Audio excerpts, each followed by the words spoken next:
वंशी विभूषितकरान्नवनीरदाभात् पीताम्बरादरुणबिम्बफलाधरोष्टात् पूर्णेन्दुसुन्दरमुखाद् अरविन्दनेत्रात् कृष्णात् परं किमपि तत्त्वमहं न जाने।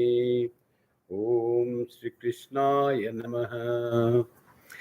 Welcome to the Friday scripture class, and today's scripture is Uddhava Gita, the last message of Sri Krishna, who he gave to mankind through his friend and disciple Uddhava, a great devotee, a pure soul. And today we are on page 86 of the book Uddhava Gita, the last message of Sri Krishna, translated by Swami Madhavananda and published by Advaita Ashrama, Kolkata.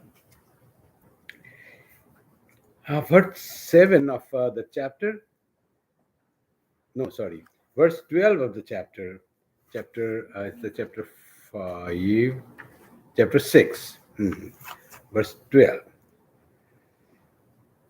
Evam virakta shayana asanatana majjane दर्शन स्पर्शन न घ्राण भोजन श्रवणादिषु न तथा बध्यते विद्वांस तत्र तत्रादयन गुणान प्रकृतिस्थो यप्यसंसक्तो यथा स्वं सवितानिलः यथा खम सवितानिलः. So here Sri Krishna is describing about the Jnani to Uddhava, how a Jnani lives in the world without any attachment. Though he lives in the body or she lives in the body, but without any attachment and without any doership. There is no feeling that I am the doer, but I am much more greater than the doer. I am this conscious witness consciousness. I am just witness. I just see the things being done in this world. Being done by whom? Whole nature. Everything that I see is working, including my body and senses and mind and intellect. All are working in this world, and I am the witness of everything, the whole world, how it behaves, and also how my mind and sense organs they work. So the thing that happens to the body, activities of the body, are not considered as activity of oneself. So much of knowledge of the self or Atman has become so prominent and so realized in them that they do not consider the work of the body and mind as their work. And they are at peace always. Their peace cannot be taken away. So they see the mind and body as the instrument of Prakriti that is working in the Prakriti without any attachment to this body and mind. That ego that connects the soul with the body and mind, that has become so thin, so it's not working in the way that works in the person of ignorance, that I am doer, Ishvaro. And the Sri Krishna describes that very beautifully in the Gita as Daivi Sampad and Asuri Sampad.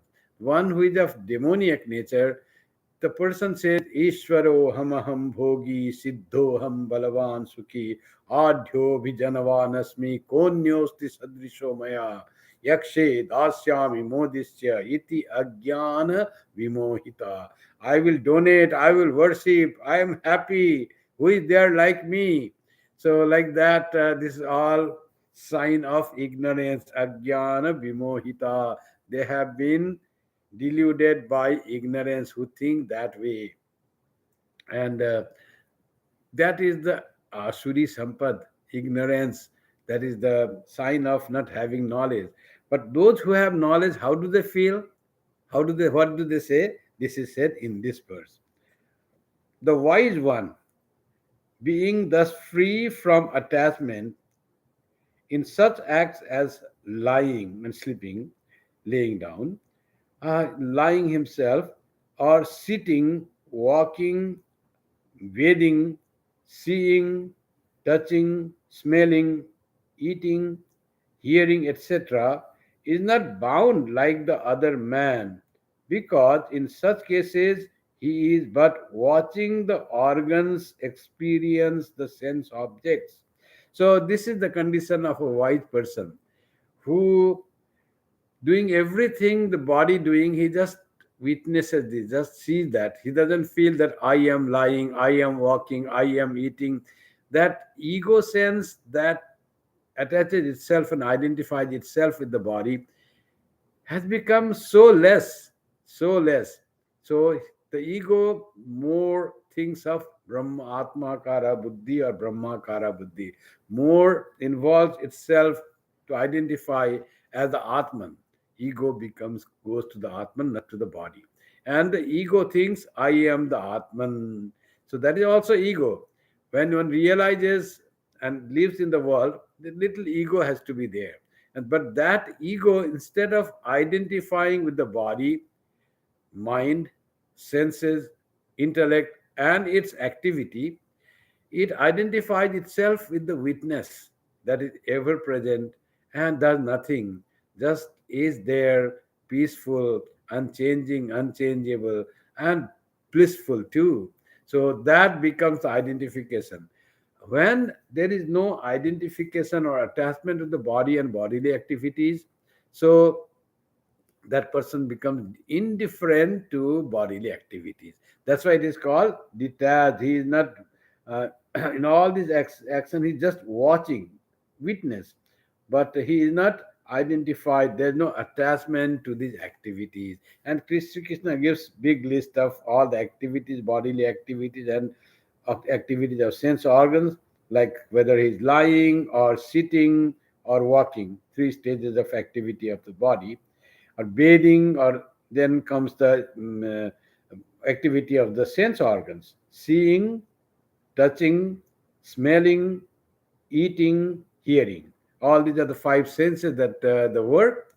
For example, I see, and skin touches, the perception of the senses for touching, and the sense organ for smelling, the nose, and eating, the tongue, and hearing, the ears. All five sense organs are active, but that person doesn't think that I am doing, I am the master. He's gone beyond the idea that I am the master and I impel them to work. So that person thinks I am just watching the activity of these senses. Now, from the actor, that person have risen to the level of spectator, reason level of just watching the things are going on. So whatever the things happen, that person doesn't worry for such things. So for such person, bodily thing doesn't matter at all. Body looks good or bad is no concern. Body is healthy or unhealthy, that is also not much concern. It is about the body, it's not about me. Has that person become selfish? No, he has become centered in the Atman, in the self, and has known the difference, or Viveka has region, has dominated between what is self and what is non-self. Non-self is not considered as the self. And when one is centered and aware of the self, who is actionless and who is blissful, that person always remains in peace and bliss. And all these things, the activity of the body is considered as the activity of the nature. Body follows the law of nature, of creation, but Atman has no law. It is not bound to any other anything. It is not neither born nor dies, nor it becomes old nor has disease. All this what Buddha was troubled was about the body, about the creation, man identifying itself with the body and bodily activities. So that became the problem. This problem is identification. That's why Buddha says there is dukkha, no doubt, for the person who is attached to the body.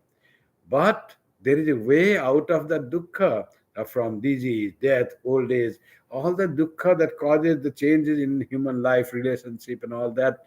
There is a way to get rid of that. And that he said, Nirvana.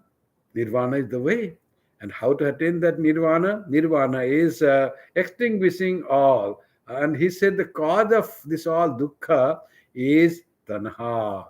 Tanha is desire, all wishes of the bodily things, you start wishing as himself. I want to eat good food, I want to see nice things, and more than that, I want praise. I want to become wealthy. I want to have comfortable life. What does that mean? Which degree it is comfortable? Doesn't know. But I want to have comfortable life. All the things that are given to the body, person start thinking to be of himself or herself or itself.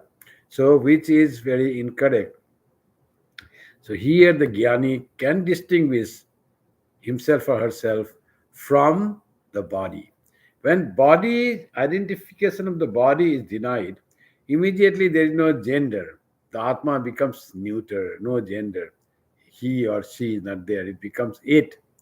And what is the quality of Atma? As it is not concerned with the activities of the body and with the relationship through body to the world, it becomes totally free from the suffering caused by praise or blame, and also suffering caused by desires, which bring sometimes fulfillment and mostly unfulfilled desires.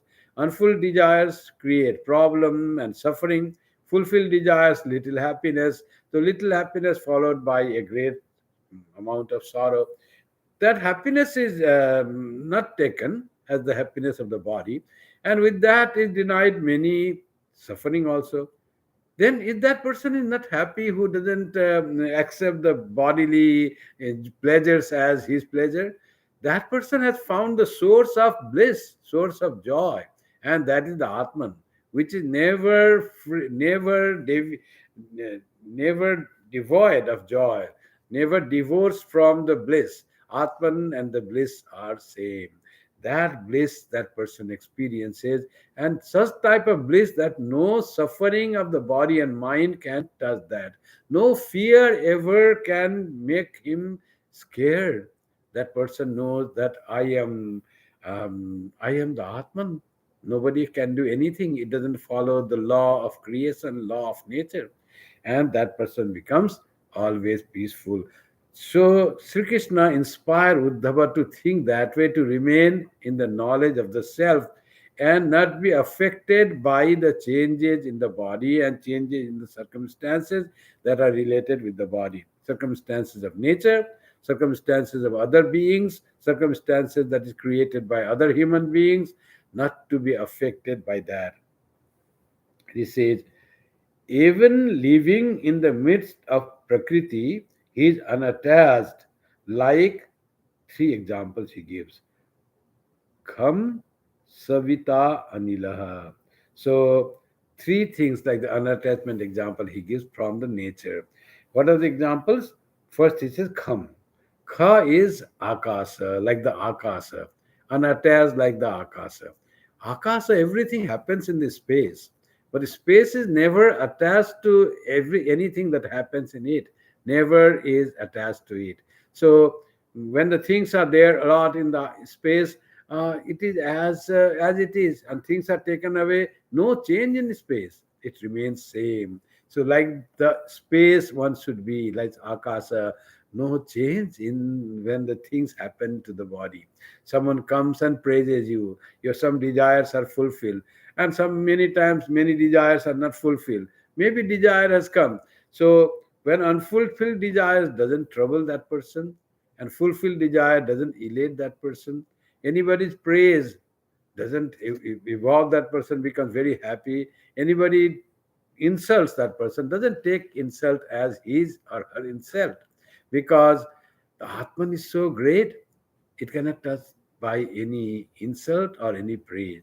Not only it is great and it cannot be affected by the insult or praise, in fact, who is giving insult or giving praise, that person is also the Atman. Atman is not separate from the person who brings you praise or blame. It is all you, yourself saying. So that person is not affected, has no hatred or mm, any attachment or liking, special liking for hatred for one who is little antagonistic, or attachment with liking for one who likes the person or praises the person. That person is neutral, equal to all. His love towards the one who is good and has good relation with him is equal to his love for the one who is little not very conforming with the ideas of him, or competing with that person, or a little complaining against that person. Doesn't matter for that person, because he knows the greatness of the Atman. Atman is too great to be affected by little things of the world. So identification with Atman will make him so big and so strong that nothing can change that person. Nobody can take away the peace of that person. No event can take away the peace of that person.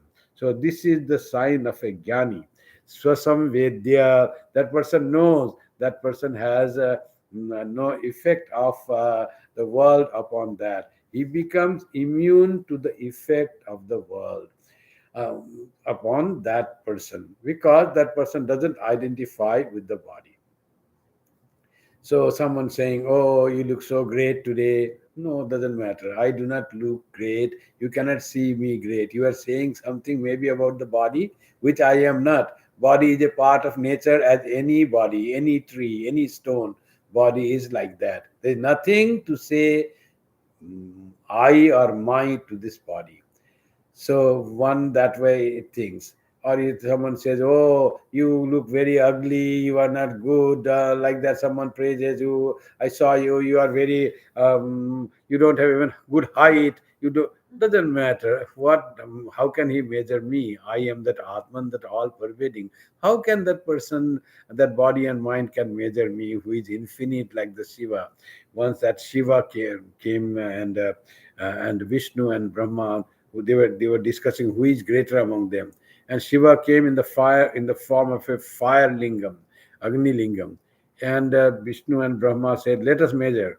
Whoever can measure the length of this lingam, that is greater, will accept." They made that. And they went on to find the end, went to find the bottom end, and then went to see the top end. None of them could find where it ends and where it begins. No beginning and no end. So great is the Shiva. So that Shiva is we. Chidananda Rupa Shivoham Shivoham. Whenever we find distressed, disturbed, or we find jealous, or we find worried, that means we are not asserting our Atman nature. We have to assert the nature of the Atman that we are. That we are that Atman who is like the sky and never can be changed, never can be affected by the things of the world. Swami Vivekananda describes that in the sky come so many clouds. Some are dark and very dark and somber. They just come and go. Some are white, nice, beautiful. Some look orange and red, so colorful. But akasha or sky has nothing to do with that. They just come and go. Like that, this body also comes and goes. But Atman ever remains. One is that Jivatma takes the form of the body. Jivatma is born in the body and takes the form. Another idea to think is the Atman comes this body. This body we are perceiving as my body, it has come in the Atman, who is all pervading and great being. So in that being is there so many bodies, as there are so many bodies and so many forms. Like that is one form is this body, nothing to do with me. Another example Sri Krishna gives of the non-attached thing is Savita, or Savita is ear, like the ear also is very unattached thing. Ear goes, and sometimes there is goes through very bad smell thing, and it becomes like smelling bad. So but ear doesn't mind that, because ear was never attached to the smell. Only it carries the smell. Sometimes it goes through very one nice garden and has fragrance of the flowers, it carries. It doesn't bother about carrying the good smell or the foul smell. It is same for that. It just carries and just throws that away. Air remains air. No attachment to the color, to the odor. that it carries, to the smell that it carries, whether good or bad. So it remains unattached. Similarly, we working in this world with so many things, we should not get attached to the incidents, to the people, and to the situations in this world. Because they come and go, we remain unattached, try to remain unattached. Another example he gives of Anila. Um, Anila is the actually air. Oh, sorry. Savita was the sun. Anila is the air, wind. So I give the example of Anila. Now Savita. Sun also remains unattached. How unattached? Sun remains in the sky, and there are many suns seen in the reflection. And reflection can be on many things. On Ganga water, there is reflection. On mud puddle, there is reflection. On maybe reflection on the wine glass, there is the reflection. But sun as such is not attached to anything. Oh, why I am being reflected in the mirror or sun or the wine. That it doesn't say, it doesn't mind at all, because he is not attached to its reflection. It is just there. Similarly, man should not be attached to the situation it is born with. The body has come. That is what this Vyadha of the Dharma Vyadha of the Mahabharata, that was there. He was performing the duties of a butcher. And Vyadha means not only butcher, he also hunter maybe. And he was doing the very job that is said thought to be very menial and very lowly work. But that Vyadha was so detached from the profession he did, from the way he looked, so that he was never affected by that. And he took all this performance of selling meat and bringing meat and all that as the profession being done by body, which came to him through maybe through his lineage. His father might be a butcher, but he was such a jnani that he could separate himself, the soul, the Atman, from his body and profession. And profession and body, they work for each other, but I am not attached to this. So he could see that work of the hands and the limbs as the work they are doing, but I am not there working. It's the hands and limbs working, body is lying, body is sleeping, the mind is resting, mind is agitated, all watching the things of the body and mind and seeing the drama that body and mind is creating, maybe focused on the drama of his own body and mind, maybe seeing the body and mind drama of many people. So, but all are this drama for him. Theater going on, stories being made, and beautiful stories. Some are so nice, some are bad. And he himself is the story of, oh, as if this body is killing, and people think I am butchering the animal, I am killing that, I am selling meat. All he finds so funny how people saw at him, because he was a jnani. He was never attached to what he did, what happened to him, how people thought about him. That didn't matter to him at all, because he knew he is the Atman, unattached to any act, unattached to any profession, unattached to the thing it did. But he always went on performing the dot through his body. Let the body do and perform the action without attachment. He was such a jnani without studying the Vedas and Upanishads. How this jnana came to him? Maybe from the study of past lives, maybe by the grace of God. Somehow that Vyada was jnani. Greater, and by performance of karma, he used to serve his parents and he used to perform his duty without any attachment, without any aversion to his profession. That's why in the Gita it says, Sri Krishna says, you should perform your duty well. So whatever your duty is, that is the highest. So if you think of performing others' duty, that seems to be good. That can never be applicable and may never be satisfying to you. Try to find satisfaction in your own duty, that what you perform. So that's what Sri Krishna says. Let's go to the next verse. वैशारद्ये क्षया संग शीतया छिन्न संशय प्रतिबुद्ध इव स्वप्नान नानात्वान dvinivartate, nanatvad vinivartate. With his doubts dispelled by a clear vision, sharpened by non attachment, he turns away from multiplicity like an awakened man from his dreams. Again, saying about the Jnani. What he does is, his example given is like a person who had just woken up from his dream. And in his dream, there were so many things he was seeing, so many actions were going on, so many drama was going on. When he wakes up, he finds himself. All that was created was nothing. All multiplicity was false. Only he was the true, that I am the true, that I alone is the true, and all multiplicity that he saw enacted was was there with all activities in the dream, all proven to be all false. Nothing was there. So, like a man who has awakened from dream, uh, he goes away from multiplicity, and this multiplicity tends to make us attached, like and dislike. This happens. That's why in the Shastras it is say how this happens. He says first comes avidya, then avidya, by avidya we forget our own true nature, that I am the Atman. And that avidya or Maya, that makes us not only that I forget who I am, that makes us feel I am something else.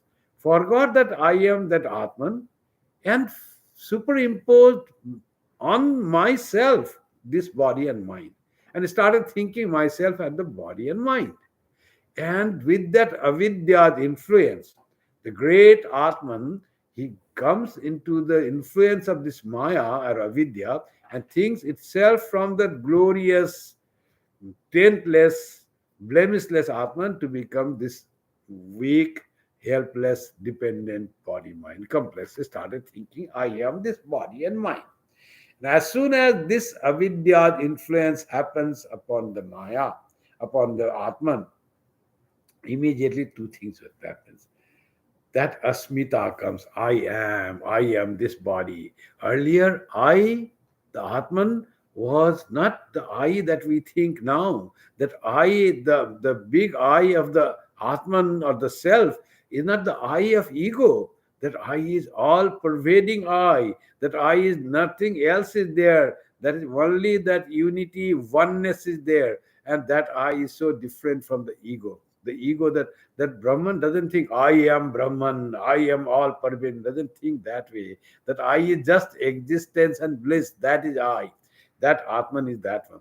So as soon as this happens, avidya comes, and then comes asmita, or the sense of ego starts come. Immediately it happens, two things happen. There, then the world is divided into two, I and the world. I, this body, this individual being, body mind complex, and the world. And then world is also then divided into two. What are the two? Raga and Dvesha. There comes liking and dislike. You start liking something, you start disliking something. Oh, snow is so bad. Spring is beautiful. Summer, I love summer.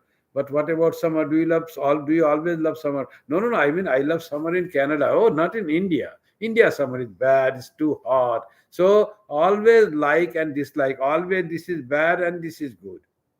So beautiful winter this time, no much snow. So this is good. I like this, but I hate the snowy winter. You are in Canada in north, snow will be there. This time we didn't have.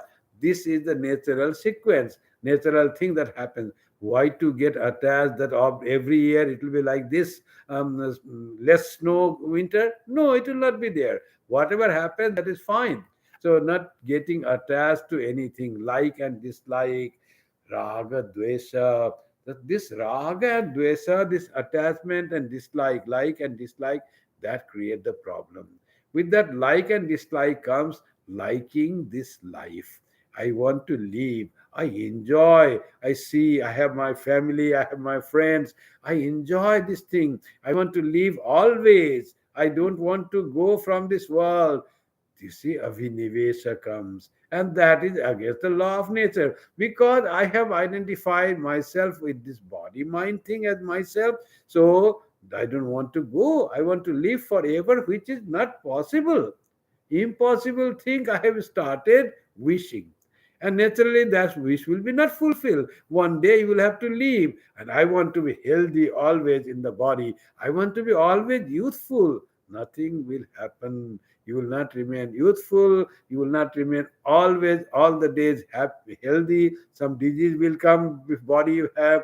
And one day you will have to quit this world. And when those things happen, other than you have waste, then comes suffering. Oh, I have this now, I have the problem of knee, so much knee pain. Why God gave so much this thing to me? Now I blame God without knowing. With old age, that is to happen. That's why wise persons know what will happen, and that wisdom gives them strength not to suffer from that. Suffering comes two ways, as they say. One is a thing actual that gives you pain, and greater suffering is not accepting the thing, the nature of the of the world. That way, it becomes more greater suffering. Pain is inevitable. Suffering is, you can have suffering or you may not have suffering. That's what they say. So this is how the world we do. Then avinivesa is also, it is also dukkha. All started from avidya, not remembering myself, which is doubt dispelled by clear vision, sharpened by non-attachment. See, non-attachment. When we start practicing non-attachment, then there is a buddhi becomes sharpened. Your thought process becomes changed. You know the story of that widow, which baby boy was dead, and she came to Buddha to give life back to that dead son. Buddha didn't say anything that you have to follow the laws of nature. Who is born has to die. When dies, we don't know. What he said is go to the village and find some mustard grains, mustard seeds from a house whose nobody has died. She went from home to home. Can you give me mustard? Okay. Running away. Oh, then she asked, has anyone died in your home? Yes, my great grandfather has passed away. Yes, my grandmother died. So, nowhere she found a house where no one has died. So, then she came to realization that death is inevitable. When one dies, nobody knows.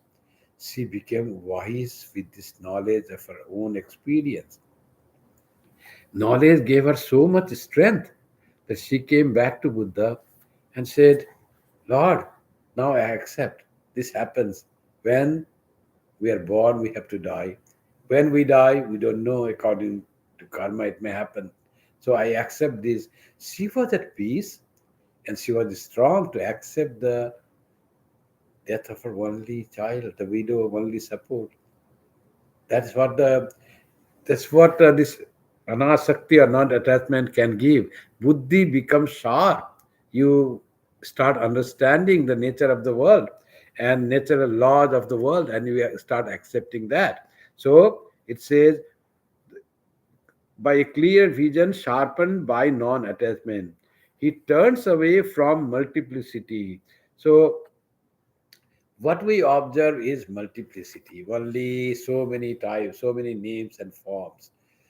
Such a beautiful garland, so many white, beautiful flowers. So we see only garland and different kinds of flowers. But the wise see beyond what is seen by eyes. They see the thread that goes through the garland and which holds the garland and gives the shape of this beautiful garland is possible because of the thread. And that thread is one, without variation, without any varieties. And that thread is the Atman, that is God. As Sri Krishna says, I am like that thread which runs through the bead of the pearls. Sutre manigana iva. That's how it is. I hold whole nature. I pass through everything. What you see is the different forms, different beings, all varieties you see. But you don't have eyes to see that unity that passes through these varieties. So sharpen your mind and have the third eye to see, which makes these varieties all cling together in that unity. The unity behind this variety, multiplicity. So find that unity, and that unity art thou. Tattvamasi Shvetaketu. That unity art thou. You are not the one part of the variety or multiplicity, that you are one and there are so many different kind of human beings, so many different kinds of animals, and still so many life forms, so many non-life forms, so many planets, galaxies, and so many solar systems and galaxies. Behind all this is that unity. That unity appears as so many multiplicity. Can you find that unity? When you find unity, then alone there is peace. So that person, like the one who has awakened from his dream, and where he saw multiplicity of things, suddenly finds, oh, I alone was there, and I was all imagining this in mind. All multiplicity vanished, and it came to he, one person. This example, though the awakened person is not a realized person, but from multiplicity he came to unity, oneness. That there I am the only one who created this multiplicity, and that is a sign of. And now he is not attached to all that has been created, and he saw and he lost in dream. He was a rich person, like that, like the farmer in the gospel story of the gospel, a farmer whose only son had died. The story says that a farmer had one nice son, and young he was growing very nicely, and suddenly he died. And then news was sent to him. He was working in the field. He came back, and his wife was crying, and all was lost for him. And but the farmer was not crying. He was like calm and peaceful. And wife started saying, "What type of man you are? Our only son has died, and you don't have even tear to shed for him. You don't feel any sorrow, anything." Then he said, "I am very confused." "What you are confused for?" "Oh, last night I had a dream. In the dream, I saw I have become a king, and I had seven princes, all my sons, expert in everything. As they are good looking, so had they wonderful qualities. Some were archers, some was wielding the sword, some were horse rider. Wonderful, handsome seven princes, and I was the father. I was the king. Suddenly I woke up and all was gone. Now I am at a loss. Should I feel sad for the seven princes that is just lost? Or should I feel sad for this one son that is gone, who had given by God and God has taken away? I am not able to find which should I feel bad for. So that is the wise farmer was saying. You see, here also Sri Ramakrishna gives the example from a farmer who is not has studied Vedanta, but knows the reality of life. This truth of life may come to the persons, those who are unlettered, those who do not know, who have not studied Gita or Upanishad, but still they can think. Those who think can find the truth. And by this detachment and treating that, that person was really could bear the shock of losing the only son by the strength of his knowledge and his way to analyze the thing, from multiplicity to unity. So this multiplicity is always Vedanta will say it is all the creation. It is not the real thing. It just appears. Real thing is unity, which never goes. So wherever there is multiplicity, it will be there for some time, it will go away. Wherever there is unity, oneness, one without a second, that alone will remain forever. That is indestructible. So that art you. That, oh, Shvetaketu, he says, Tattvamasi Shvetaketu, like that. Let's go to next verse. Yasya survita sankalpaha pranendriya manodhiyam vrittaya sa vinirmukto dehasthopi hi tadgunai.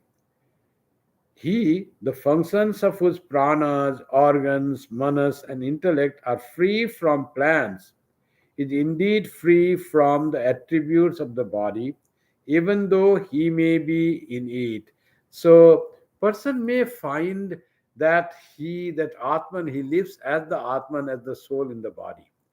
But he has given up plans for prana, means bodily actions, and actions of mind and intellect and the senses. Plans means he doesn't do anything with great attachment or something. So much he is surrendered to the will of God that he doesn't have to plan for himself or herself. And the things unfold in him and things are taken away for him. If we if we see our life, we find that in our life very little things is happened that we have planned. Things unfold as it were. We were born, we grow up, nothing we did to grow up. We are fed as if things go on. If you think, I have to grow, I have to do this, mother takes care and you grow. And when you become big, then also not much to find. Suppose you have some problem in your body. There will be doctors who will say, take this. Oh, you eat that medicine or vitamin, thing is done. You don't have to plan much. If you are in this world, the less you plan for yourself and your family, the more peaceful you are. Planning in the sense we plan too much sometimes, which are impractical, which gives us worries, and when the things do not happen according to plan, we feel, oh, we failed. But things may happen better than what you have planned. That's why he says, wise person don't plan. Swami Vivekananda used to say, I never planned. Swami Vivekananda did so much work in this his 39 years of age. Very difficult to find. But he says, I do not plan anything. He had a he established, what about the plan? What about didn't he think of establishing the Ramakrishna mission? Didn't he make the rule for the Ramakrishna mission? He all did that, but it was without any planning. It all came in time. He worked and done. That's how it happened. Everything happened. Everything was being made, being done through him by some higher power. Higher power says, you give this lecture, and he gave the lecture. Many times he gave such wonderful lectures in India. And he says, I am not giving, something is making me speak. That is not making the plan. Sometimes he gave the talk, and the idea came, I have to give a talk. Then Sri Ramakrishna showed him and said, say this. Thus he spoke that. So plan need not to be done in such a degree. Little thinking, little things going on, all is arranged by God's plan. Let us surrender ourselves to the will of God, and things will be better than what we plan for ourselves. I want to do this, I want to immigrate to Canada, I want to become that person. Don't have to think. All will come as if some higher power, some thought is doing to you. Little these things, and then you apply for immigration and you are selected, you come. You are not selected, you remain in India. No plan, nothing remains. Nothing is bad, nothing is good. Coming to Canada is not something that we have achieved Brahmagyana. Real thing is we have to achieve Brahmagyana. Without that, anything, any position, any situation, any place is nothing very, very important. Every person can be happy in any place, in any country. Those who are in India are very good. They're very happy. They enjoy many things than what we miss here. And those who have different lifestyle, they're also wonderful. Those who are professors, they are good. Those who are construction workers, they're also good, unless they suffer that, oh, that professor, he doesn't have to work in cold, he goes to university and teaches, and I have to work in the, if that type of idea and comparison with other comes, then only there is suffering. Why I am not like that person? Anybody can suffer in that way. Oh, I have to come to university always, and see, not big salary. If I was businessman, I would earn so much, I would have so much freedom, I don't have to. There is suffering in the professor also. There is suffering in businessman. Oh, he goes every time. He doesn't have to take any risk, and I am always worried what will happen. This product will go to the market or not. Always are taking the risk. Always worried. And that person is so peaceful. Gets less money, has less money. But what money is for? Is for living. You have to, as Sri Ramakrishna says, money is for feeding you and clothing you and a dwelling place. That is what the purpose of money is. Having $1,000,000, $1,000,000,000, $1,000,000,000. What is the purpose of that? All you live here and go, say bye bye and go. Where go? Up. After death. Where the money goes with you. So like that is the money thing. So those persons are really those persons in our life also. If we surrender and do not make much plans for our pranas, means body. Prana works through this body, and mind, intellect, and senses, they all will work. The more we become detached from this as I, as my, we work better, says Swami Vivekananda. Then this body, mind, and intellect are can be made to work in a better way if ego is not there. If I make it work as instrument, as Sri Krishna says in the Gita, that mm, Vigata Jvara, Yudhyasva Vigata Jvara, you have become feverish through your ego. I will fight and I will not fight. Give up your fever and the Yudhyasva, fight on. Don't think whether I will win or not. When Labha, Labho, Jaya, Jaya, Samakrita, treating victory and defeat as same, benefit and loss as same. Fight on, O Krishna. O Arjuna, says Sri Krishna. So that's how when you surrender to God and go on working better work, and no side reaction of the work we do. So that's why we become wiser, happier, and more peaceful in life, and perform that type of person performs better work in life, and always is happy, and is a wise person performing great actions when he works without any plan, in the sense, in that way, not that you don't think anything, but a plan means too much of a sankalpa. I will have to do this. I will have to find this. I will have to buy Lamborghini. Like that is called sankalpa. Tekpa sankalpa. Oh, one car will do. So like that, things doesn't come under the sankalpa. Oh, food is fine. This food is fine. So like that is the not having sankalpa. Minimum basic things. I have to feed the body, and I have to look after my family. But real looking after is done by God. You go to office, they give you money, teach that, you prepare for that, go to that. Everything as if the system is there, the system gives you. You're going to the university, you're preparing for the class, there is also system. You're going to hospital, treating the patient, that is also comes on the system. And when you follow the system, things automatically happen. Everything, money comes, then your family are well taken care of, and you go to, someone says let's go for a vacation, then you go for vacation, doesn't matter. Like that thing, don't plan much, and don't be egoistic for the things of the world. Surrender to the will of God and take the life easy. Take the life easy. Life we have lived so many times. It is not that so important thing that if you somehow miss it, if it doesn't happen according to your plan, everything is doomed. Not that way. Life goes on like that. It is just a play, just a theater going on, drama going on. Enjoy the drama of life, and enjoy how this body, mind, intellect, and senses work. Just be a witness, says Sri Krishna to Uddhava, and enjoy this human life by becoming the witness of good and bad. Be unattached like the sky, like the wind, and like the sun, and be blissful, and meet the purpose of life, and realize your true nature as the Atman, the ever blissful, never changing, that self. Thank you very much. Now we will conclude with the closing chant.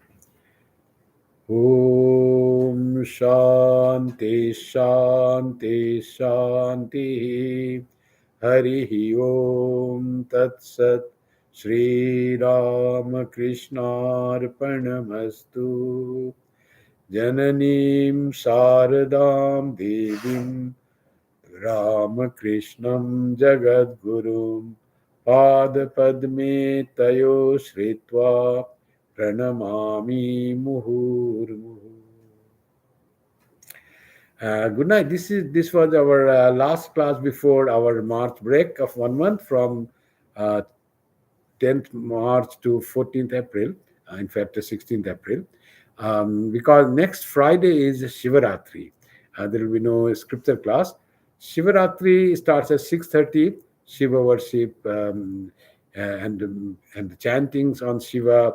Um, Please attend Shivaratri. That also will do it online and also in person. When you come in person, you can offer your offering to Shiva, and there will be songs, and you may like the environment. Coming is always better. See the weather. How the weather, if it is you are senior and the weather is not good, just you can watch at home. But if you can drive, weather is okay, road conditions are okay. Please visit the Vedanta Society next Friday, March 8th at 6:30 p.m. Good night today. And we'll meet on our scripture class after 17th of 17th of April.